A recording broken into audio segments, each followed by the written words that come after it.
Hey, what's going on? Welcome to the Doug.Show. My name is Doug Cunnington, and I have a special guest today, and we're going to talk about Google algorithm updates and staying on the good side of those. So he is from Crowd Content, and his name is Carlos, and he has a what seems to be a simple last name, but I don't want to mess it up. So Carlos, how's it going today? And how do you say your Good. last name? It's Mesa. Mesa. Okay. Mesa. Yeah. Awesome. Well, it's good to meet you, and we're going to dig into a lot of details here. Before we get into it, I want to know a little bit more about you and hear about your background. We actually just met a few minutes ago, so I really don't know much. But yeah, how did you end up, working at Crowd Content? What's your role there? And then we'll back into some details.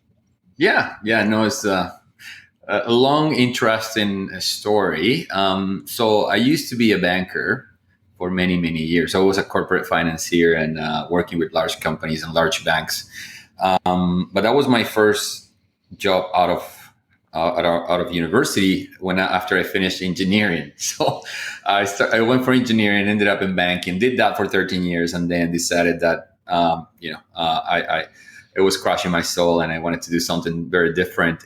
So I wanted to be an entrepreneur, but I didn't know anything about any business besides being a banker, right? So I couldn't start my own bank either. But I decided to go into a combination of finance and entrepreneurship. So we raised some money, and I started looking for companies to acquire, and then very quickly into searching for businesses, we turned into tech. We thought, back in the day, that was back in 2016.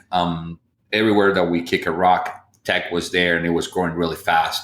So we thought, like, this is a great opportunity. So let's focus on tech. So we found a SaaS business in ed tech, working for with a product for universities. We bought that company, so I ran that company for a few years, and then 2020, I exited that company and was thinking about what's going to be next for me. And then some investors approached me. They were looking at Crowd Content. They wanted to buy it from the founder. So private equity group wanted to buy it from them, and they needed somebody with kind of my background and experience that was willing to take on the company. They also needed somebody that was based out of Canada, British Columbia. So the timing was perfect. It was a smaller company than I was used to, but the opportunity was so interesting. I saw the whole tailwinds around digital marketing, and just in the middle of the pandemic as well, I saw e-commerce and digital marketing like two big forces, really, that were gonna drive the growth in the industry. And I looked at the companies. This company has been doing so great and has an amazing product and an amazing opportunity. So I'm willing to jump in and really take it to the next level. So I came in, I took over from the founder, and I became the CEO. And he moved on. He really liked the company, but after 10 years, he wanted to take a little bit of a break and step back from the day to day. And so yeah, I took over for him. He stayed on the board, stayed as an investor, and so since then I've been all in kind of the content marketing industry. Interesting. And what kind of engineering were you studying? I'm an industrial engineer. Industrial. Okay. And you Right. never used it really specifically. No. Okay. I use all the math that I learned, but I Right. never set foot on a plan other than to visit. Okay. Interesting. And what, my wife has an industrial engineering degree, but she focused on healthcare. So were you more on the manufacturing supply chain side or Yeah, design or so a lot of something? my education was so supply chain, logistics, plan design, quality assurance, all Okay. about around manufacturing and big plant operations kind of thing. That was a lot of the focus. But we got to see a little bit of finance, a little bit of business, and then that's how I kind of decided to move more into the business side. Gotcha. And I'm curious, I mean, obviously in the last several years, it's very entrepreneurship focused. When you were a kid, did you have like that sort of inclination? Did you have any like little businesses when you were much younger? Yeah, you know what is funny? So there are two things that come up from my childhood. One, I used to play bank a lot.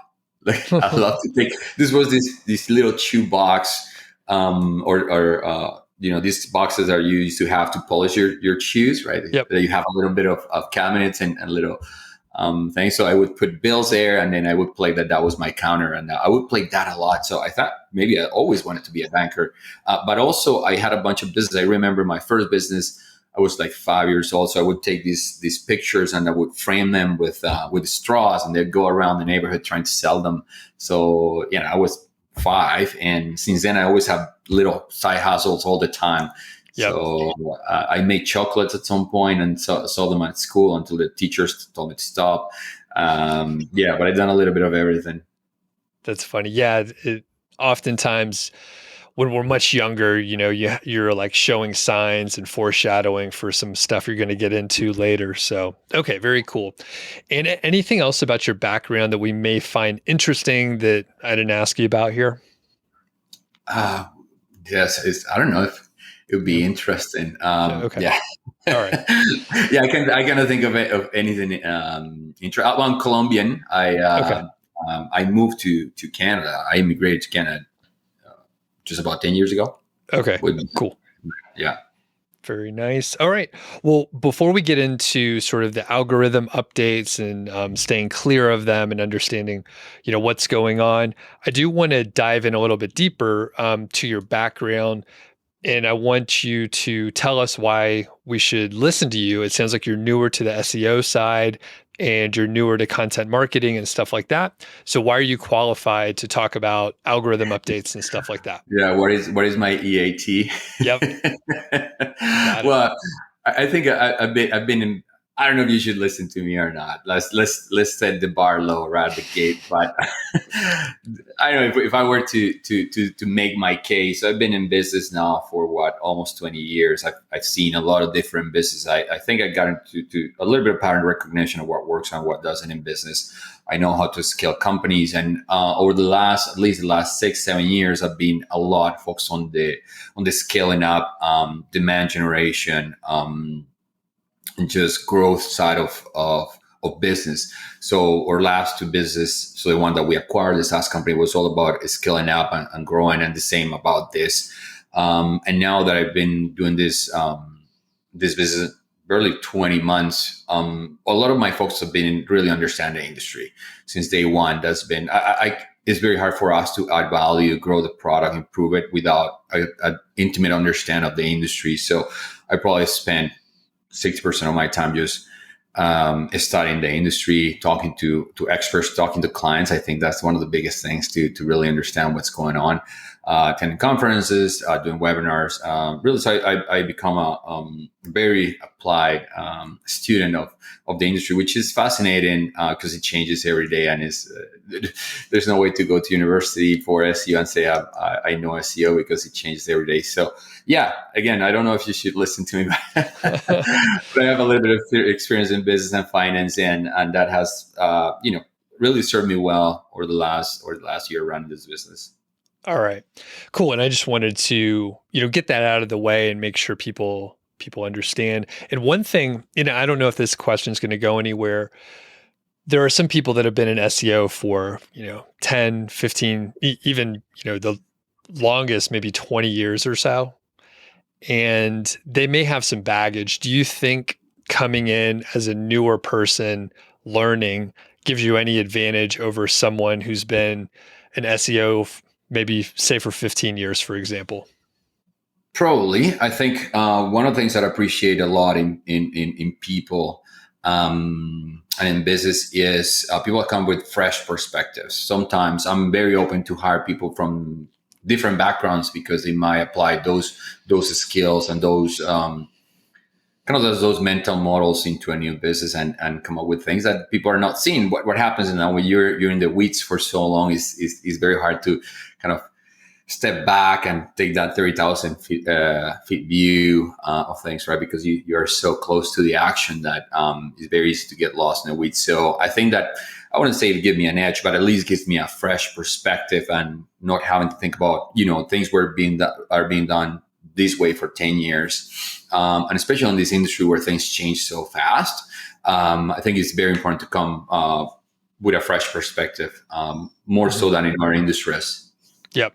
And I could see, maybe you come in, I don't think you did this specifically, Carlos, but you come in as a new CEO and you keep asking, why, and people are like, well, that's what we've done for so many years.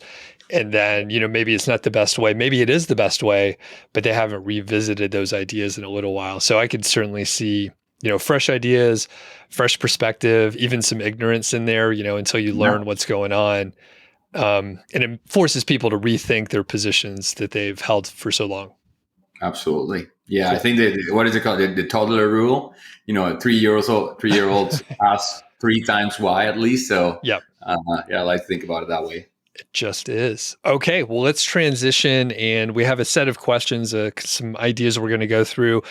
First question sounds really simple, but I think it's a very complex area. How do you avoid getting hit by Google algorithm updates? Well, I was preparing for the podcast and preparing for this, and I made probably at least 12 to 15 different things that you need to do. But I'm going to start with probably some of them. It's funny because it's obvious, but sometimes people don't spend some time enough time on this. But right for humans, that would be my first my first tip around protecting for an algorithm update. Right, it's all about really the content. There is a lot of technical SEO stuff and speed and other things, but I think, and Google says it all the time, is all about the content. Content is king, right? And when we're talking about the content, what is good quality content? Well, we think at least in our company that you have to write for humans. Like I was telling you before we started the interview or the podcast, I think some people have lost their way and they're getting way too deep on SEO and SEO techniques, SEO hacks, and they've forgotten a little bit about what is the whole point of this. And the whole point of content is to inform somebody about something, right? Or help them find some answers, right? So going back to basics and okay, let's write for humans. And what does that mean? Well, let's try to answer the question. I was in Moscow just recently, and I think it was Will Reynolds in one of his talks. He showed a few cases where, the query, and you see the top results, none of them were answering the question that the searcher is asking, right? So the searcher is going to Google to solve a problem, and sometimes we're not giving them the answer. So I think the best content is the one that is given the best answer or given the answer in the most clear way. Now, we need to appeal to their emotions as well. Like think about what is this content really, what emotions, because it's people at the other end that are, at the end of the day are reading this. Okay, so let's think about the emotions. What are we trying to solve for them, right? Let's use a storytelling. Let's make it easy for them to understand the content, right? Is good readability. Focus on the intent. Not focus so much about the keywords, and I don't want to say forget about the keywords. Yeah, keywords are still important, but let's not get so obsessed about the keywords. Let's think about, okay, what is really the intent, right? So all those things how do we make the searcher the start of the show and not so much all these SEO techniques. So that's probably my first point, and the one I think one of the most important is all about also having original content, right? And always, how can I do better than my competitors, right? What am I ranking for? What are my competitors ranking for? What are the people that are outranking me? How can I learn from them and keep doing better, right? The thing about this, about the SEO game and the content game, is that you always have to, constantly refreshing ourselves and getting better, because your competitors are going to look at you. Oh, now you're ranking us, and they're going to copy you or do something similar, and then you have to keep going up and up. And unfortunately, that's how the game goes, right? I think another thing is about EAT, right? A lot of us keep hearing about this, and Google keeps mentioning that all the time. So is your content is authoritative, right? Like you asked me, why would you listen to you? Like the same you need to ask yourself, like when you're writing your content, why people should listen to you, right? And Google keeps giving more weighting to that. So keeping EAT in mind, is this content really has the expertise, has the background, things like Sure. that. there is another thing that I don't know if a lot of people think about it this way, but I want to think about content about like a portfolio. And let me elaborate a little bit on that. Mm-hmm. If maybe you either have several sites or you have just one site. But if you have several sites, you're spreading the risk of an algorithm update. Meaning, maybe you have 10 sites, and after an algorithm update, you might have 2 that are winners, 2 that are losers, and everybody else in between. That's going to help you spread the risk. You can, if you think about only one site, then you also want to think, okay, what are the pieces within my site that might be losers, winners, and everybody in between? So if you have 90% of your traffic coming from one piece of content, maybe you should think about diversifying that, right? Because if you're hit by an algorithm and then you lose 50% of your traffic overnight, then you're going to lose 50% of your business overnight. So thinking about your content's portfolio could also help. Keeping it clean. That's what we call it. Avoiding any black hat tactics. Selling, buying links. Also clean content in terms of topics that could be seen as harmful. Sure. I think Google is also putting a lot of emphasis on that. I'm going to stop there for a second because you can keep me here. Yeah, I was going to say going and going. It's I got to give you a break from talking the whole time too. So, well, yeah, a couple quick things to highlight there, especially the last point around having sort of diversification within your own site. And it depends on the site, but I've had friends or in a couple of my sites where I got almost all the traffic to like 2 or 3 posts. And then if those drop just one position, it's devastating to the site. Versus if you have, different kinds of content, maybe some reviews, some informational, some are more focused on how to or something. It's a widespread situation. And even if an algorithm update hits you, maybe it's only a subset of your content. So very, very insightful. Cool. Well, what about one thing you didn't mention is site speed. So yeah, what do you think about site speed? Anything to add in there? Yeah. So if we're thinking, okay, does site speed impact rankings? I think the answer, like the SEO's preferred answer, it depends. Yeah. But no, but it does and it doesn't. Meaning having, let's say, if you're improving your speed and everything keeps equal, it's not going to help you rank much better.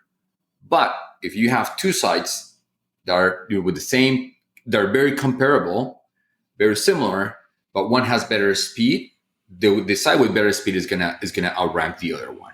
So when all things equal and the signals, so let's say the same quality of content, the same expertise, the speed might be a deciding factor. So and indirectly, I think it kind of this is a good segue to talk about user experience, right? Because it's all about user experience, and the speed is one of those things about user experience. So indirectly, what can happen if your site is slow, there's a higher likelihood that people are gonna bounce in the first few seconds. I think there is some data around that if your page doesn't load in the first 3 seconds, at least 50% of visitors are gonna bounce. I don't know. Don't quote me on that stat, and I can find it for you. But what I'm saying is that indirectly, if you have low speed, you're sending the signal that people are bouncing a higher bounce rate, and then maybe it's not a speed signal; it's a bounce rate signal, but it's still impacted by a speed. So, I mean, I think that's one of the simple things to fix. It's harder to produce quality content. It's way easier to have good speed. So it's a no-brainer. Like, why wouldn't you have the best speed that you can afford to have? Sure. And I think some people can get obsessed. I've done this myself. It's kind of a fun problem to solve, to like get your site loading as fast as possible. What weight do you put on like the core web vitals? Because I've had some sites that they're very fast and real world experience. Load them on a mobile device, on a mobile signal, on a data signal, and all that. and it's still not a top score in Core Web Vitals. So or the site's page speed insights. So yeah, where do you stand on that? Do we like scrape away some of the detail and just say, all right, it's loading fast, so it'll have a good user experience? Or should we like really try to troubleshoot everything in Core Web Vitals and make sure, that's 100% green? Yeah, I think I would focus on the low hanging fruit on Core Web Vitals, meaning anything that you can be a simple fix, get it done. Core Web Vitals are table stakes, right? You have to have just good health on your site. However, I would always spend more time on producing quality content, focus on the experience. Like, am I really answering the question? That's where I would focus, like the 80-20 rule, right? I think 80% of the quality of your site is going to come from the content. The other, is going to come from other signals. But Core Web Vitals are table stakes. So after a while, after you have the basics fixed, maybe you start getting diminishing returns. So what I'm trying to say is, like, after a certain point, you can keep investing and maybe doubling down on your Core Web Vitals or your speed, and you're not going to get, the return, right? So I would say, just focus on the low hanging fruit, the minimum that you need to still be competitive, and then go back to focusing on the quality of your site, meaning the quality of the content and the experience, because not only the quality of the content, but I mean, the layout is important, right? Readability, is it, are the ads too intrusive, right? You want to make sure you have a good experience. So I'm sorry, I think I jump a little bit over the place, but I hope that answers part of the question. No, you got it. And I think that's the thing. Like, I spent probably too much time optimizing, and there were diminishing returns.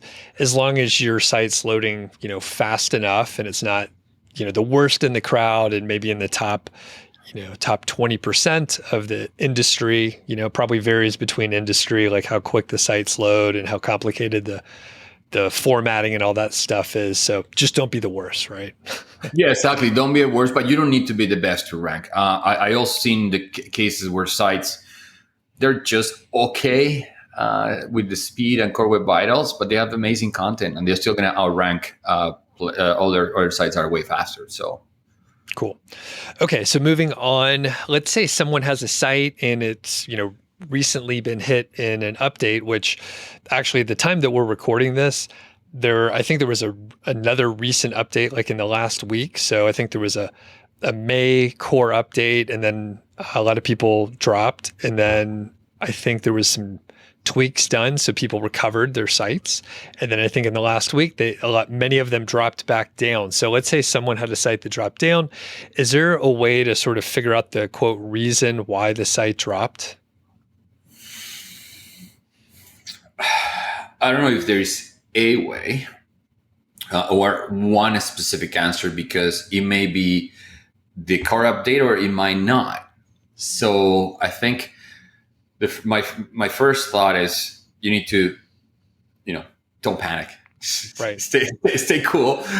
Don't make any rush, decision. I could understand, like, somebody lost 50% of traffic, it could be a pretty major impact. But I think the first reaction should be, don't panic. There is a lot of volatility around core updates, right? So, because they don't release the whole thing, they kind of they roll it out over a period of time, and a lot of things go up and down over that period. So the volatility is very high. So you need to wait until things kind of settle down before saying, "Oh my God, I got hit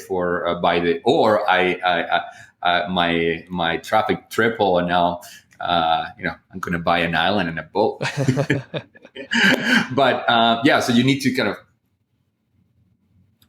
keep your brain cool for a sec, and then step back and analyze the data after maybe a few weeks to see, okay, did it stabilize again after the dust kind of settle? But it's hard to say if that was the reason. Sometimes you need to do more analysis than that, right? You need to look at the dates, look at the behavior, look at your industry. That's very important as well. What happened to your cohort? Let's say if you're in the home improvement industry, look at your competitors. Did all of us get hit, or was it just me, right? Because it might be relative, right? If all the industry got hit, so yeah, maybe they all got hit by the core update, but is something about the cohort or the industry, and it's not just my side. So it's also important about relative, not only to just yourself, but also to your competitors. So I think the question was, can you find one specific reason? Yeah, and maybe you were getting into maybe analyzing a little bit more. So once you've done a little broad analysis, like, is there any things you could look at for your site specifically where you can kind of maybe see where you need to spend some time to improve things? So I guess if I understand the question is, what analysis can you do after you get hit by the Yep. by the update? Yep. So like I said, kind of maybe can help you understand where you should focus your time, whether it's like, I have no backlinks and maybe I need to try to promote my site a little bit, or maybe it's around content quality or something like that. And there's so many variables. So people are often overwhelmed. Like, where should I even spend time on this? Yeah. So I would say after the dust has settled, because again, we don't want to have false positive or false negatives, right? You need to look, okay, what could it be the different reasons, right? I would always start with quality, because again, every time that we look at Google updates, they're all about quality. They're all about user experience. Is the same theme in different shades, right? Last year was about product descriptions, right? This year is more around EAT. There's a lot about your money, your life. So look at, okay, what is the theme for this particular update, and you can see that when the update comes, and some of the Google notes. We were just talking about the Google Rater quality guidelines. They just got updated. So look what was updated. Is that related to my content, right? If you're in the your money, your life side of content, then maybe this is one of the reasons you need to go and look. Okay, if now Google came up with some examples, do these some examples apply to my content? Also look, who were the winners? Like, look, compared to the winners, what are they doing different? So you need to compare. Okay, do they have longer pieces? Are they providing more data? Do they have wider spread on the topics they are covering? Or are they just going deeper, right? And then compare, okay, who raised to the top? Now, after this query, who is the one in the top position? What are they doing different? So that's what I would start. But the core web vitals, I think, is something that you should always be checking, like regardless of core updates or not. So because it changed, I think after a while your site decays. So it's something that you need to be checking all the time. So again, I would start with quality.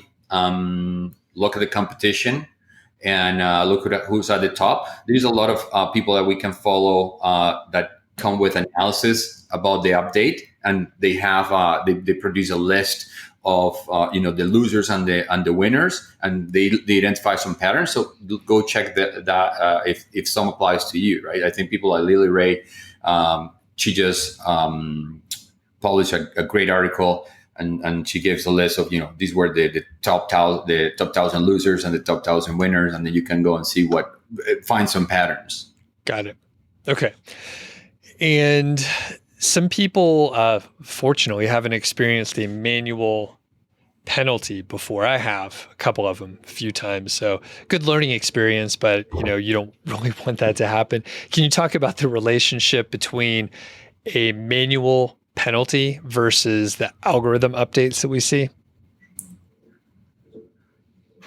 Well, the Google the core update is for everybody, right? The manual penalties can be very specific to your site or somebody's site, right? And then the manual penalty can happen anytime.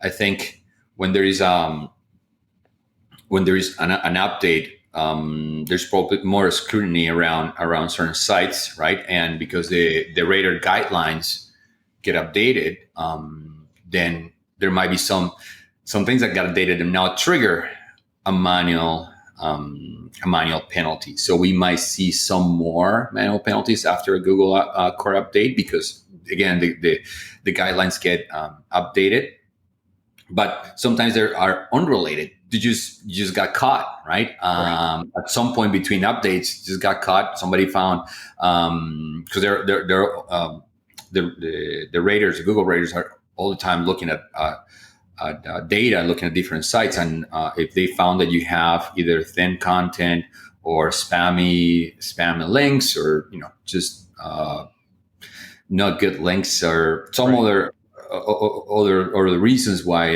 you get a manual update, it can happen anytime, regardless of the Google update or not. Yep. And you mentioned the rating or the raters guidelines, which there's a big document, and I didn't realize there was an update recently. And I know you probably haven't read the whole new one, but do you know of any highlights? I know you mentioned there were a couple, kind of broad changes that were out there. I'm not sure if you have them handy. If not, it's no big deal, but. Yeah, no, I was actually reading it before talk, but I think one of the biggest ones is about your money, your life, and Google got a little bit more specific about differentiating what is like a high risk or something harmful against what isn't, right? So there's really good examples on that. Which I don't think they had before. Okay. So I can find it for you. I can send it after the Sure. the chat. But I think that's probably the biggest highlight that I saw in the document. Okay. Yeah. We'll link up to that so people can read it before they go to bed and fall asleep as they're bored to death. It's like 100-page document, right? That will definitely put them to sleep. 167 pages. Okay. Yeah. And I read the previous or one of the previous versions in the past. It is very insightful. And I mean, I think the thing we're harping on often is like the content quality. And if you're thinking about that and the user experience, like you're in pretty good shape there. Okay. So cool. Well, and let's actually move on a little bit more to user experience. You've talked about it some. And one thing I often say when there's a question that comes up where the answer is it depends, and it's, kind of an obscure SEO question where like, maybe 2 years ago, the answer was one thing. Now it's switched. Now it's another thing. A lot of times I just try to ignore the SEO answer and think about the end user. So user experience, obviously very important. Anything else you want to add that you didn't mention already? Yeah, I know. So we talked about the technical side of user experience, right? So of course, the speed. We talked about the speed. Just the layout of your site. Is it easy to follow, right? And I think one thing that has become more predominant and more important is mobile, right? We know now that probably 80%, or there is a stat for that as well. I think it's 60 to 80% of the queries come from mobile devices, right? So you need to be optimized for mobile. It's just, again, table stakes. That's the other part about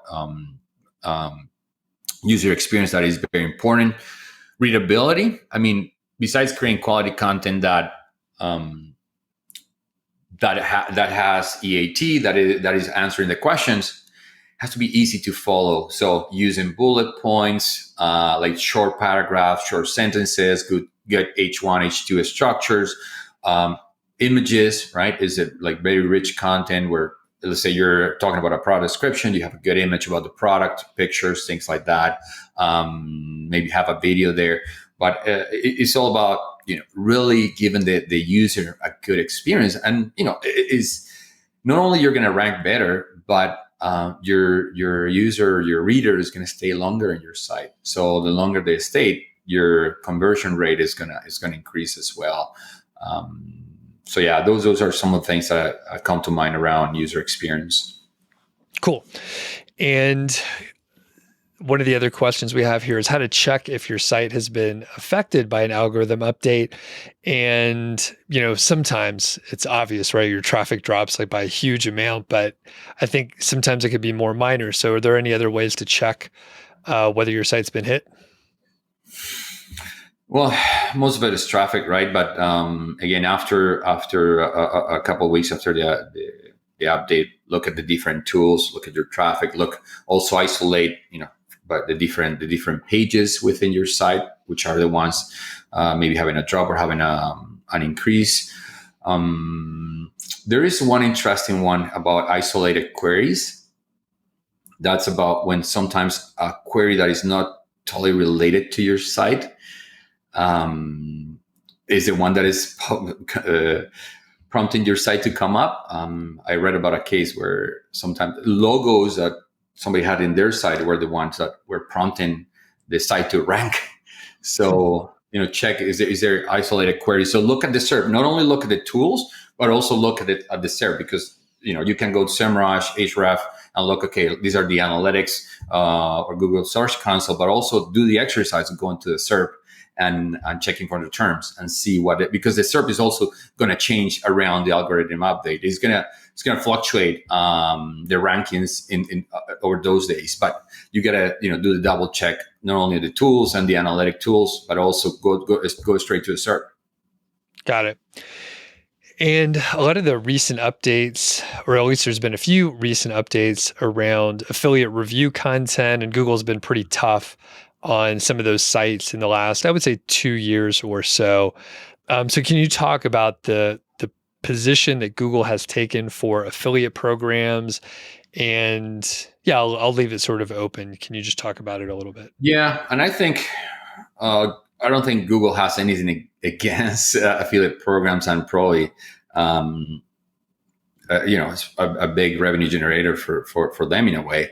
But I think it's all about thin content, right? I think there is a lot of sites out there that are just doing the bare minimum and just trying to spin some content, but they're not adding any value. And what Google says all over in many different ways is, are you adding value, or are you just using somebody else's content and not?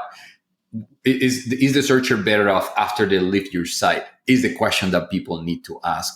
And that's why Google is becoming or seen as tough with affiliates, because I think there's just a ton out there that are not really doing enough homework of adding value. Is really helping the searcher make a decision, right? Making a purchase decision. It's all about adding value to the user. And again, Google always is about user experience. So probably they saw there was a gap, right, of maybe low quality experience for users, and that they put a lot of emphasis from last year. It was, I know it hit a lot of people very hard. Right. And I think, marketers ruin everything. That's, I can't remember if Seth Godin said it or maybe Gary Vee, but yeah, marketers just like something works and then they do too much of it. And, there's a lot of affiliate marketers and, people like me talking about it, and then more people do it. And then, yeah, it's like the lowest barrier to entry, but over time, there's so many of those sites, the quality is kind of low. So there had to be some differentiation. So I see that going where, like you said, they have to deliver more quality, but I think one of the things Google probably looks at, this is unconfirmed, I'm just speculating, I wonder what you think, Carlos, is, if you have original images and maybe like, video, that would be great. That is, you would have to buy the products or at least like be near it or talk about it a little bit more. But yeah, have you seen anything, putting original images in content to differentiate? Yeah, absolutely. And I think actually Google said it clearly. You need to demonstrate expertise on using the product, right? And to that, images would be great. Videos would be better, right? Can you show that you actually use the product and you are talking from an expertise point of view, right? And I know sometimes it's hard, right? You cannot test every single product or who was I was listening to somebody in a podcast yesterday. And he said, "Well, we were talking about HVAC products. We cannot send an HVAC to each writer to test it, right?" But what that means is just the bar keeps going up, and we have seen a lot of our clients come and say, "Look, now I definitely need to put images. I also want to do infographic, and I also want to do a video. So sometimes we do a scripts for videos." And I hear a lot of people in the industry, a lot of content creators, they are just complementary or very rich content, right? So they have the blog, but also they have a video and they have an image, and all these have to be complementary. It's not the point of, okay, the video is going to say exactly the same that the article says. It's going to be, this is a companionship thing. So it's going to make the experience richer, and also it's going to demonstrate that you actually tested the product. Yep. Got it. Okay.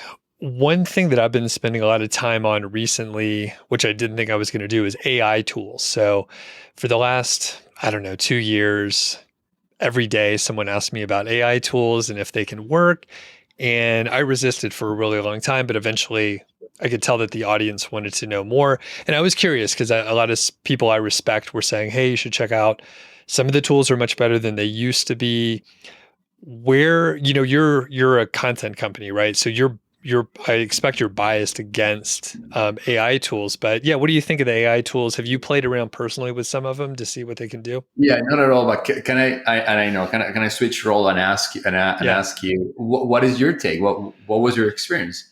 So early on, I tested out just one or two of the tools, and it was pretty much garbage. So this was after GPT-3 came out, and everyone was very excited. So I checked out, again, just a couple of the tools, and it was, repetitive. It was gibberish. The grammar was way off. And I was like, it's not ready yet. I'm lazy, a little bit busy. And I was like, I don't care enough right now. And I don't want to use beta tools. I want to use a tool on version 3 or something. So anyway, a couple years went by, and just last week, I started using Jasper AI, and it has been okay. Some things it does pretty good. I was impressed with some general, quote research that I can do, creating outlines for well-covered topics written on the internet, timeless things, evergreen, things that are going to be, pretty easy for an AI tool to research, or at least provide output because it has all that information in the database. So far, it's been the areas that work well. I was like, that's actually pretty good, and I can see how someone can use it. There are many tools out there, and I'm pretty sure some of them are bad. Some of them probably excel in one or two areas. So I'm giving it a good chance. I'm coming in with an open mind, and I know some tools are going to have they all have strengths and weaknesses. So I'm going to focus on, the good stuff and understand what's not working well. Yeah, no, thanks for entertaining the question. Sure. Because I'm always curious. Like this topic is fairly new, I would say. It is, but it isn't. But now it's becoming, more talked about, and it's coming more and more. And also, well, on the other hand, Google saying, yeah, we would penalize AI content. But I think the whole thing around AI is it has many layers, right? So I'm not biased against it. On the contrary, we actually launched AI powered product last year just as an experiment, right? Because one of our thinking is, okay, AI is here. And is not only in copywriting, but around in many, many things. So it is here to stay. It's not going to go anywhere. So if we're going to be disrupted, we might as well disrupt ourselves and get on with the program and understand this technology, what it can do and what we can do with it. So we launch a product that is AI powered. So we have the machine produce kind of a draft, and then we have a human to edit it and also give it input. So I think the problem is when people go to extremes, right? Like, the AI tools that are out there are not supposed to just create content and then you don't touch it and then you polish it. I don't think that's the idea, because again, it's lazy and it's penalized. It will be penalized, right? Because there's probably not original content, maybe gibberish sometimes. I think I was talking to somebody about it, and he said it started hallucinating, so it started coming up with weird stuff. But I see AI as an aid, right? It's another tool.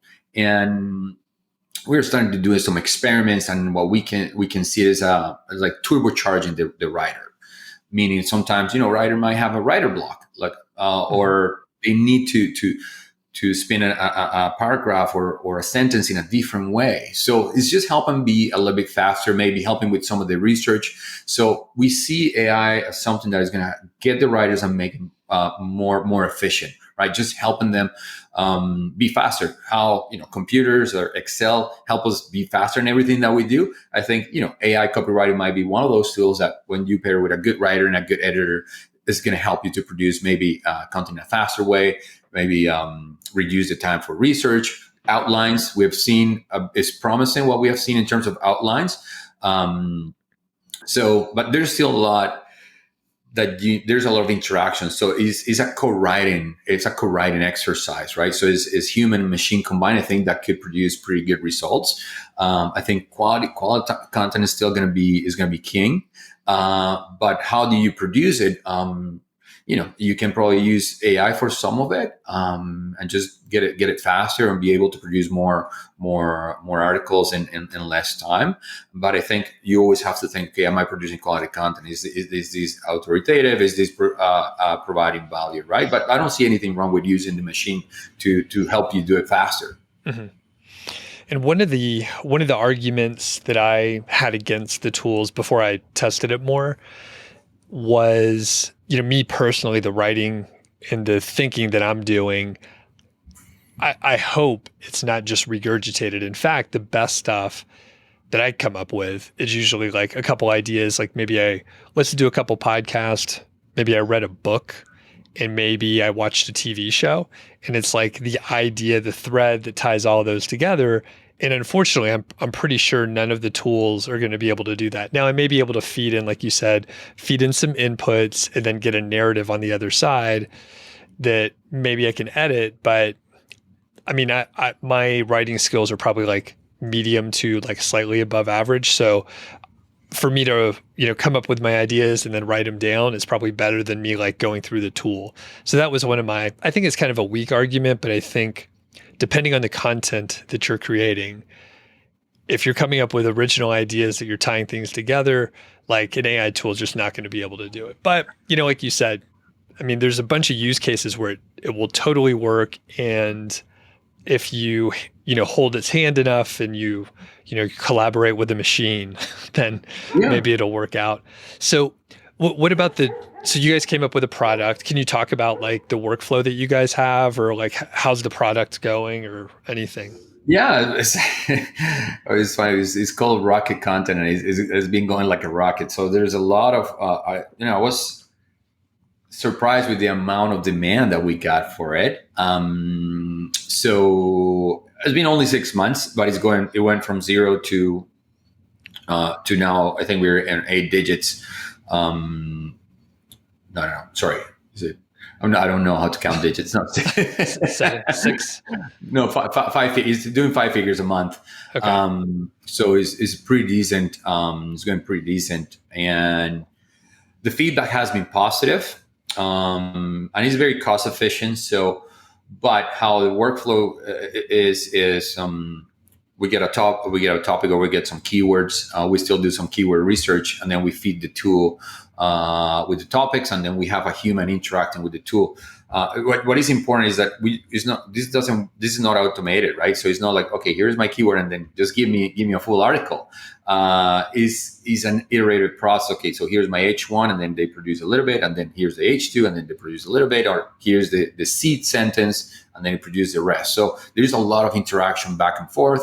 When the article is finished, gets edited, final touches, and then sent to the client. I just gotta say, this is a product that is how we're targeting is for people that want to experiment with certain ideas in a cost efficient manner, right? This is not supposed to be your main pillar content or your best content. This is intended to, okay, I want to test these ideas, and I want to do it in a cost efficient way. So let's test it. And because if you're going to experiment, you want it to be cost efficient, right? So, and then when people find some winners, then they come back, and then we can create. Okay, now let's create a higher quality piece, or let's go bigger on this topic. It's kind of the bullets and cannonballs kind of theory, right? Let's fire bullets, and if we hit target, okay, and then let's go with a cannonball. I mean, let's invest on this topic and go deeper. Okay, cool. And that's rocket content. Yeah. Is that right? Cool. And I'm pretty sure, I do a lot of live streams and people ask questions. I'm pretty sure I made fun of rocket content because I didn't know what it was. And sorry, it wasn't anything personal. I was just like, I don't know about these AI tools. So, I'm just telling you straight up so you don't have to hear it from somebody else. It's okay. Well, I mean, it's going well. So, yeah. We'll link up to it so people can get to it and everything. And actually, I went back and forth with one of your team members because, someone was like, hey, do you want to do a promotion? And I'm like, I don't know about the AI content. It's only been a month ago. But now that I've experimented with the tools and I can see some value, but that, the way you explained it is perfect where, you have maybe a content cluster or a set of keywords, and you don't know, which 100 of those are going to rank. So you can get a quick draft out there using something like Rocket Content. You can use one of the tools straight up, publish quickly. It is probably going to be, we'll say, I'm just going to make it up, but say it's like a quality content of like 5, 0 to 10, and it's average. It's average at best. Then you can see what's ranking, and then you go back. You put your writer on it, and then you make it longer. You add some maybe specific examples. You maybe have custom original images, and then you make it a much better article. And maybe then it's only like 50% AI written or AI aided or assisted or whatever. So is that the kind of the right approach that you've seen with your customers? Yeah, that's exactly it. So I think you got it right. So, like, you have a cluster of words or cluster of topics that we want to test. We don't know how it's going to go. I know a lot of people in your audience might be, or some of our clients, they're their side thing, or they're just starting, right? They don't have the cash flow, so they have to be pretty scrappy and very smart with their cash flow. So maybe this is a cheap way to test some concepts, some ideas, and then when you find some traction or you find some promise, okay, let's now double down and let's get serious about this content, and then let's put, let's step up that game, right? And then you probably need a mostly human, maybe your content of AI goes down to 10% or 5%. I think we're starting to experiment in how to really use it for workflows. And what I see in the future is maybe a lot of the content is still going to be AI aided. It's just going to be like, we call it cyborg writing, right? Like the human and the machine combined. Nice. So maybe that's how the future is going to go. That's our prediction, and that's how we're starting to think about it. And then do you guys have a product where you go and improve content that's already written? Yeah. Okay. So it fits in perfect. We can upgrade. Well, we do lots of upgrades. Yeah. Got it. Okay. Awesome. Well, any other thoughts on the AI tools or the approach in general? I think is early on. Is interesting to see how things evolve. So I think we need to be open minded. I wouldn't shut it down. Neither glorify that. Like, I'm kind of in the still early to tell, right? I think Jasper is only like 18 months old, right? That's something, yeah. Yeah, and they're doing very, very well. Full transparency, we use their tool to power Rocket Content. And they have invested a lot in the technology. So I think they're going to evolve, and they're going to become better, and then their use cases may be bigger. Now, I was just in a call earlier this morning about people are using GPT-3 to create AI-powered videos. So it takes a blog and then just kind of summarize it and creates a video automated. And I was like, oh, that blew my mind a little bit. Like, that was pretty cool. And we're talking about video and the importance of video to kind of complement your content. So I think that's probably the next frontier. But I see AI here to stay. So I think what is going to happen is that you're going to find the stable use cases, and they're going to become mainstream in the future. Yep. Yeah, it'll be interesting. I mean, like you said, the tools are improving, and I mean that's what we would expect over time. And I talked a lot of trash about the various tools, usually not specifically, but I knew eventually they would get good enough where I needed to take a look, and that time showed up. So it has been fun playing with the technology, and most of the bugs are worked out, so you can use the tool. And like I said, I never wanted to play with any kind of beta tools. I used to do that for a job, so like I don't want to test your software for you. So anyway, fair enough. well, this has been great. I'll let you give a little plug for crowd content. What do you guys do? We'll put a link and all that stuff so people could check it out. But if you want to talk about what you guys sort of focus on, so people have an idea. Thank you, Doug. So yeah, Crowd Content is a writing platform, all freelance based. We have over 1,500 active writers at any point of time. But what we're really good at is a quality at a scale, where those two things intersect. We have found a sweet spot there. We think that you can do quality at a low scale. A lot of people can. Some people can do that. Some people can do lots of volume but low quality. But we have focused on where those two things intersect, which we think is hard, right? Doing high quality is hard, and doing it at a scale is much harder. So we focus on businesses that have large needs and have a high bar in terms of quality. We have 3 brands. Crowd Content. We have Content Refine, which is more tailored to affiliate marketers, and we have Rocket Content, which is the AI one that we just talked about. So. And Okay. we work with very large brands and many digital marketing agencies, a lot of affiliates as well, and content publishers. Awesome. Yeah, and there's a sort of a full suite of different products, and you talked about the different brands, and yeah, you have some big clients. I'm just looking at the website, like Lowe's and Home Advisor and 3M and WordPress. So these are big major household names that people have heard of. And then you have various brands that, can work with people of the right size. So, you don't have to think that you have to work with the same company that is like huge. So there's the right brand for the right target and what you need. So just have a look, right? Yeah, no, appreciate it.